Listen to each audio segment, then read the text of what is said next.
How y'all doing? This is Mongo Slade, and today we're going to talk about this article from Wrestlenomics. It's called "There Is No Mainstream Wrestling in the U.S." It was written November the 6th by Brandon Thurston. So before we get into this, please hit the like button for me, hit subscribe if you're not subscribed.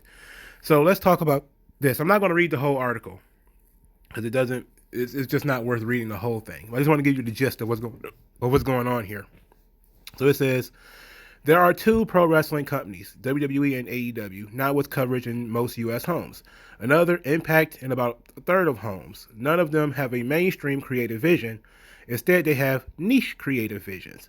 Notice he left out Ring of Honor. Ring of Honor is owned by a television company, and you can find it online. Since most people watch things online, but we're gonna get into that in a moment.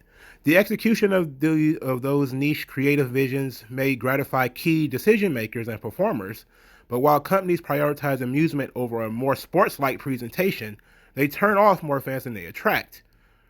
And the potential market for pro wrestling remains limited. I'll explain why here. So he says, first, how did we get here? And we go into the whole WWE is a monopoly, and they put WCW out of business. So he says, what can we learn from regions with different creative roots? And he starts talking about Japan. Japan is a quote unquote more free market.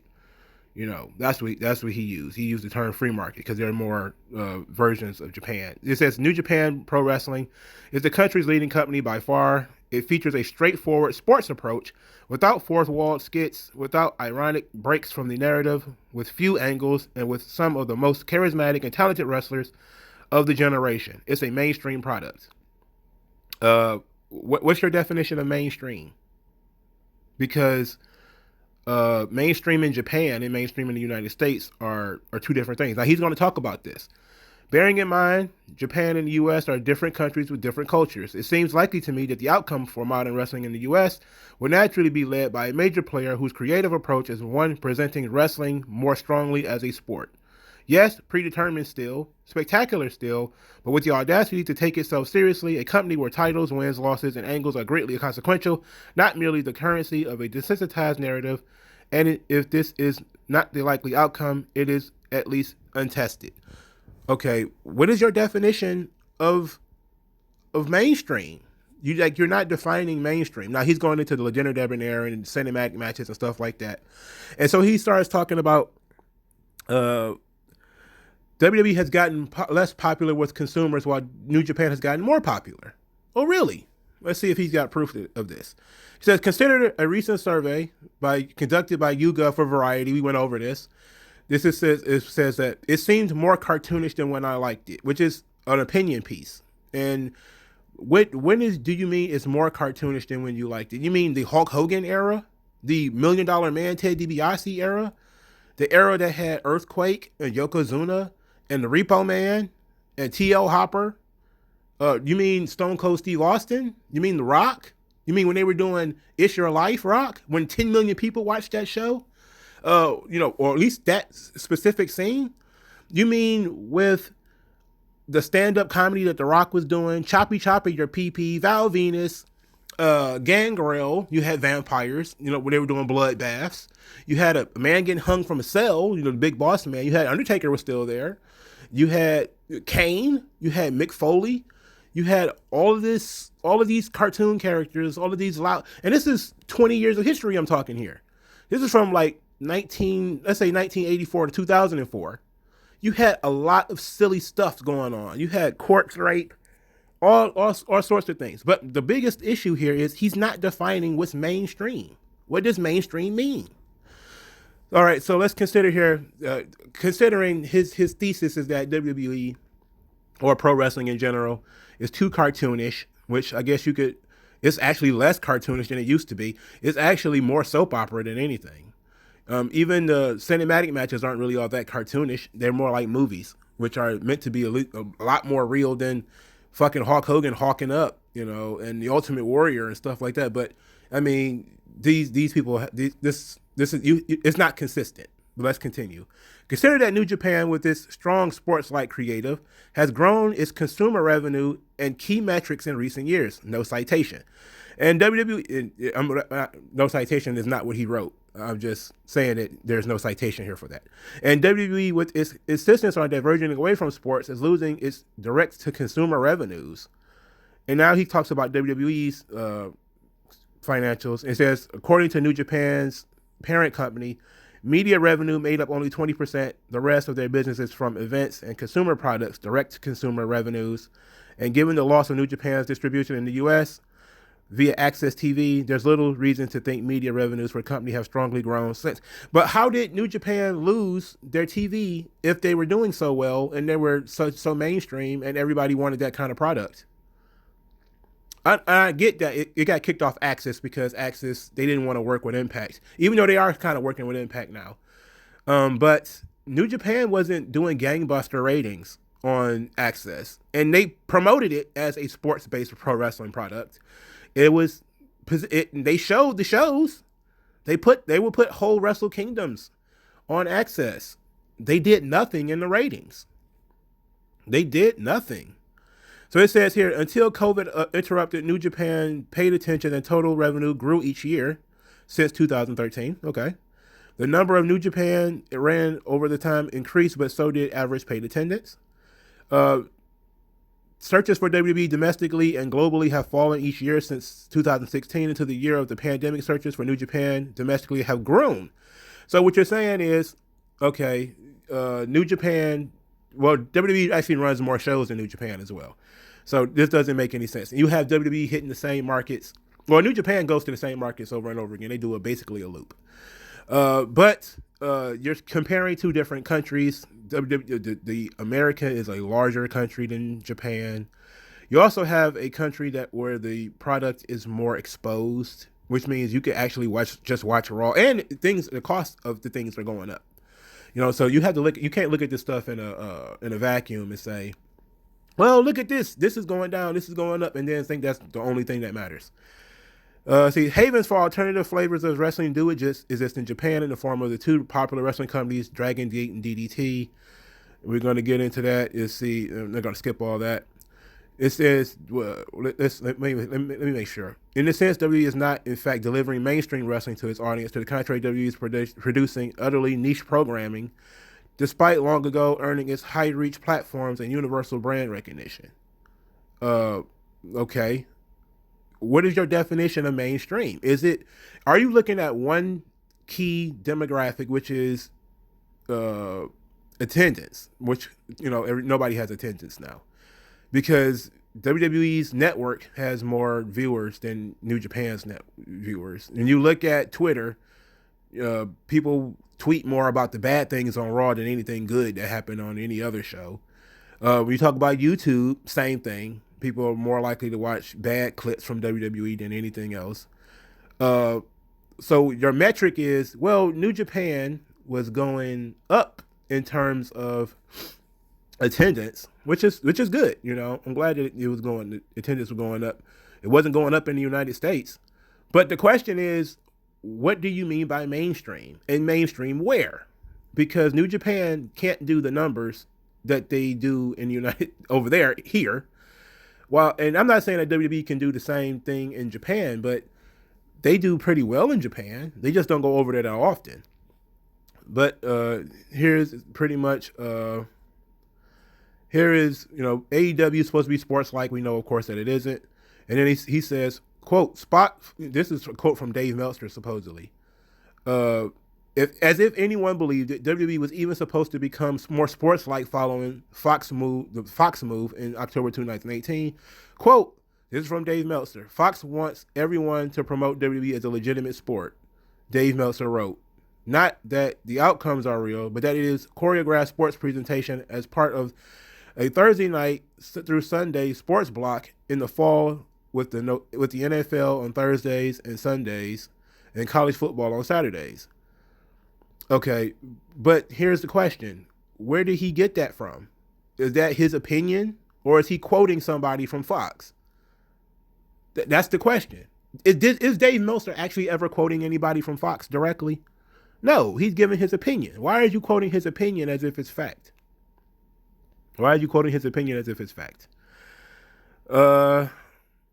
This is really ridiculous here. This is ridiculous stuff. So he goes to talk about the AEW's failures, which we're not going to discuss, and it doesn't matter. But that's pretty much the jux of the artists. Let's see. A sports-centered creative product approach is more pronounced in AEW in the storyline Cody's involved in. I'm not sure what Cody was trying to say yesterday in the comment quoted above, where Cody says that, what did he say? So when it comes to sports-centered wrestling, this is Cody talking. I consider everything I do, me personally, to be sports-centric. I honor my own identity by presenting myself as such because that's who I am. You talk about dinner debonair, that is who Chris Jericho is. There are different flavors of ice cream that we serve at AEW, and that's a Triple H line, by the way. The different flavors of ice cream, that's what Triple H says that he and Vince McMahon diverge on. You know, Vince says, you like chocolate, I like vanilla. What's the, like, who likes more? Like, what's different?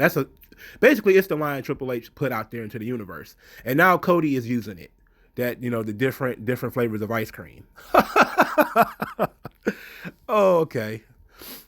Let's say, so he says, there are different flavors of ice cream that we serve at AEW. And it's very funny to me that some of the modern, I don't know if pundits is the term, the wrestling journalism that tells you it all has to be one way, that hasn't worked for anyone. You've told that hasn't worked for anyone. You've told that it all has to be one way. So why tell us that? So, yes, and they talked about Le Dinner Debonair. So it basically says he doesn't know what Cody means. But Cody is telling the truth. If people wanted more sports-based product, wouldn't Ring of Honor do better? Ring of Honor is sports-based. They don't do, and that is notably absent from this piece. Ring of Honor is more like New Japan than anything in the United States, and it doesn't fucking work. People don't watch it. People don't care. Even before the pandemic, nobody was really watching Ring of Honor. He purposely left Ring of Honor out. He purposely didn't talk about the actual promotion that New Japan actually partners with, and they run shows together. Left them out of this whole conversation about, there's no sports-based wrestling. Impact is doing murder mysteries, dinner debonairs in AEW, and cinematic matches in WWE. They're all doing cartoon stuff. It's like, yeah, but Ring of Honor isn't. And nobody, even hardcore wrestling fans, don't really care about Ring of Honor. They don't. Most wrestling sites don't even cover Ring of Honor by themselves. Do WrestleVotes and anybody really cover Ring of Honor? They'll cover the scandals. Like when the whole Kelly Klein thing came out, everybody was talking about that. But when Ring of Honor had something actually good going on, like the tournament, think about it. And this is just, I know my audience is small, but ask yourselves, who was following the Ring of Honor tournament week by week? Out of all of these big podcasters, was Fightful doing it? Was Pro Wrestling Sheet doing it? Was WrestleVotes doing it? Was Voices of Wrestling doing it? Was anybody following Ring of Honor week to week? Out of all these people who get thousands of views, did any of them follow Ring of Honor week to week to talk about that tournament? No. I didn't see any tweets from any of them about Ring of Honor. None of them. They all like New Japan. None of them like Ring of Honor. Why? Why? This doesn't make any sense to me. How can you say, well, New Japan is more mainstream than the WWE? Based on what? There is no evidence that the more towards sports, the more successful you are. There's no evidence of that. In fact, when it comes to pro wrestling, the more towards bullshit it is the more successful it is. Because people, like, even if you want to, let's say you go back to the 1930s and 40s and 50s. That's about the only time where that actually holds true. Is you'll have people like Vern Gagne would be like huge TV stars. Because wrestling was one of the fewest, or was one of the few things on television. And it wasn't just because people believed that it was real. Again, there were exposés going on in the 20s and the 30s. There was exposés going on at the time that were saying that pro wrestling was fake. People didn't care. They were watching it anyway.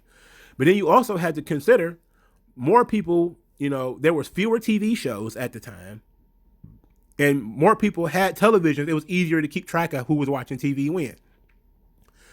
Then it became a little bit more difficult over time. When you got these 57.0 ratings in 1956 or something like that, which may be an AWA show, that same show wouldn't even make TV today. All right, it wouldn't. The production quality is completely different. The talent level is completely different. And yes, Vern Gagne was a legit sports athlete, so people did kind of want to see him. He had that crossover success, but you can't say that about everybody. You're talking about a very small number of people here. And the TV success, as far as television's importance, grew over time. It was very, very important at the beginning of wrestling because it actually helped. Again, wrestling was one of the few things, like football, like boxing, that was big on TV. The boxing fights don't even do that well on TV anymore. When was the last time you heard about boxing fights breaking television ratings or cable ratings? I couldn't tell you in the last time I heard about boxing doing that kind of numbers. In fact, UFC barely does that well when it comes to sports anymore on TV. Why? Because people are not really watching TV. People watch, if you can watch it on Fight Pass, people are watching on Fight Pass because they have Fight Pass.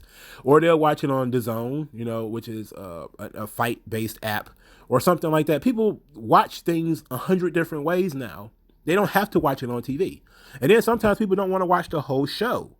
So they'll watch just some clips online because that's enough to keep you updated. It's not the same. The TV is not the same anymore. But attendance, yeah, we could talk about attendance. Attendance matters. But at the same time, when you have a financial crisis going on in the country, you got certain places not doing so well. It's expensive to run in other places. And then these things are going to continue to change. So I don't expect gangbuster attendance following the pandemic. I don't expect that at all. Because you're going to have people who have been broke for almost a whole year, finally starting to get their life back together. The last thing they're thinking about is going to see a wrestling show. That's going to be the last thing they're going to see. And WWE is not just competing with what's on the other channel. It's also, do people even watch TV? Like, I barely even turn my TV on. Like, I can finish my whole day without ever turning my TV on. I can watch most things online. Most of the shows that I may want to watch, I can watch them online. And this is the number one thing that all of these people who keep talking about wrestling not being mainstream or wrestling having fewer viewers, blah, blah, blah, blah, blah. The one thing that they keep forgetting is that the traditional ways of doing things are dying. Attendance is the only thing that's going to continue to matter because it's a live program. People have to come to the show. So that's a legitimate concern. But when you see people like, even folks that I agree with most of the time, like Disco Inferno and Conan or somebody like that, they'll talk about like, there's never been fewer people watching wrestling. And it's like, how do you know that? Because you're looking at one metric that's 25 years old. It's not 1996 anymore. You have to get over it. You have to get over the fact that there aren't 6 million people watching Nitro or Raw on TV anymore, and there never will be again. There are no television shows that get those kinds of numbers. There are none. There are none. Only when it's like the Super Bowl or like the NBA playoffs or something like that do you see, or maybe Tucker Carlson can get like 4 or 5 million viewers regularly. Most products don't get that. Most sports don't get that anymore. Like the NFL and the NBA, I think they do well. They're not doing as well as they used to, but they do well. Obviously, there are more people who like football just because it's football. You can't promote wrestling like football and it still be wrestling. That doesn't make sense. The same thing with basketball. Those things are natural sports that more people are into. Wrestling has always been a niche product that fewer people were into. It was never able to do what other sports could do. But it was popular, very, very popular at one time when it was one of the few things that was on TV and it was very cheap to produce. You can find many books that talk about that. When Vern Gagne was a movie star and all that type of stuff, but wrestling was cheap to produce. They ran wrestling out of a studio. They would take a bunch of weeks in advance. Then the guys would go off and do other things, and then they would post it on, send it to the networks. And they would do gangbusters on TV. Sure, that was in 1956. If you think that the world is static, then sorry, sad to say. But This article is really bad. This article is bad because the closest thing to New Japan. Now these guys claim to be to use economic graphs and all this type of stuff. Like, just because people use graphs and shit doesn't mean that they're making a good argument. They're not making decent arguments. The research and analysis. Research and analysis my ass. You're talking about an outdated system. Okay? And you're then, when you do really get into the meat of this thing, you're basically only talking about attendance figures. You completely forgot that WWE and New Japan are competing in the realm of streaming, and New Japan is not doing that well in comparison. Okay? I mean, it is. The sports-based product is not working in the United States. Now, does that mean it doesn't work anywhere else? I don't know. But I think that there are people who like to have both. Like, the Cody Rhodes, Triple H, Vince McMahon belief that there's different flavors of ice cream. That is true. Some people like Le Dinner Debonair and cinematic wrestling matches. Some people like, and you know what? A lot of people like all of that stuff. I'm one of those people that I can watch New Japan and enjoy New Japan for what it is. I can watch WWE and enjoy that for what it is. I can watch Impact and enjoy that for what it is. Or I cannot enjoy any of them and stop watching them. The idea that you're going to appeal to more people by being more realistic, that's not true. It's not true. It's not true. If that was the case, NWA never would have went out of business. It never would have went out of business. And you'd be like, oh, Vince McMahon pulled all these tricks. It wouldn't have mattered. If people wanted to see that type of product, they would have tuned in to that type of product. WCW was doing that stuff for months. They were doing this very bland babyface, the Sting era, the early Sting era from like 1990 to like 1993. WCW should have been doing gangbusters when you had, Dustin and Stunning Steve, and, there was some cartoon stupid stuff going on, but there was a lot more realistic characters than it would be later on when you had Glacier and Wrath. Those didn't turn people away. More people were watching Ice Train in 1995 or some shit like that than we're watching fucking Dustin Rhodes versus Stunning Steve Austin in 1993. So you have to explain that. You have to explain that's just 2 years. And now you talk about comparing 25-year-old systems. I mean, and I know he's not talking about TV. He's talking about attendance. But he doesn't define what mainstream means. You mean if you mean mainstream as in followed by most of the people, WWE is the only one, And now AEW is getting up there because they get covered by Sports Illustrated and stuff like that, the New York Post. So that would be 2, but New Japan doesn't. New Japan doesn't get covered by any sports organizations in the United States. Now they get covered in Japan. Now you also forgot that, of course, you didn't mention, Mexico, because there's a very large Hispanic audience in the United States. Lucha Underground was nowhere near sports, if we want to be honest. But I really would like, if you want to do like a deep dive analysis, I would love to know what the AAA audience is like in heavily Hispanic areas. Like, is AAA wrestling like booming in certain parts of the United States, like in Texas or in Arizona or California? That would be interesting stuff to me. But this type of shit is not interesting. This is stupid. Okay, there is no. If you want to say there's no mainstream wrestling in the U.S., okay, but your definition of mainstream is not mainstream. All right, like this video, share the video, subscribe to the channel, and I'll talk to you guys later. Thank you for listening.